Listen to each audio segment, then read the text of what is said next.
नाही, माझी भूमिका मी 6 तारखेला स्पष्ट केलेली आहे. ही पोटनिवडणूक आहे, ही काही सार्वत्रिक निवडणूक नाहीये.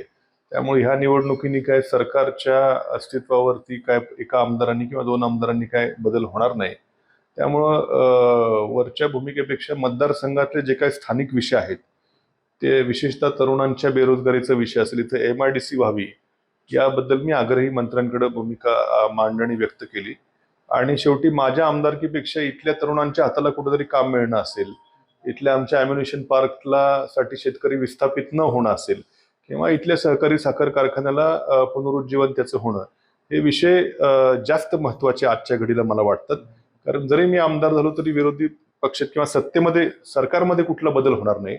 मग मतदारसंघातले प्रश्न हे त्यावेळेस जास्त मला महत्वाचे वाटले आणि मी 6 तारखेला माझी भूमिका स्पष्ट केलेली आहे. मी थांबणं आज खरं मोठा निर्णय माझ्यासाठी होता, आमच्या कार्यकर्त्यांसाठी देखील होता. कित्येक जण अजूनही नाराजी व्यक्त करतात. त्यामुळे अत्यंत मोठी भूमिका 6 तारखेला आपण ऑलरेडी घेतलेली आहे.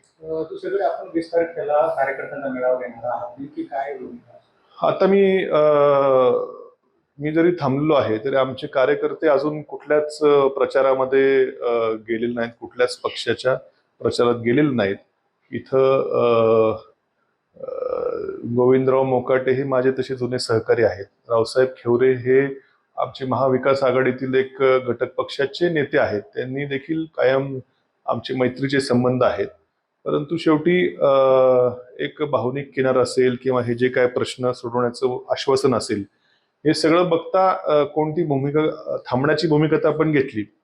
पुढं काय करायचं ह्याच्यावरती कार्यकर्त्यांची काही वेगवेगळी मतं येतात. त्यामुळे चर्चा झाली 20 तारखेला आम्ही, पण कार्यकर्ते मात्र एका मतावर ठाम आहेत की तुम्ही जी भूमिका घ्याल ती आम्हाला मान्य असेल. त्यामुळे सर्वांची चर्चा करून 20 तारखेला आम्ही कार्यकर्त्यांचा मेळावा घेऊन भूमिका त्या ठिकाणी स्पष्ट करणार आहोत.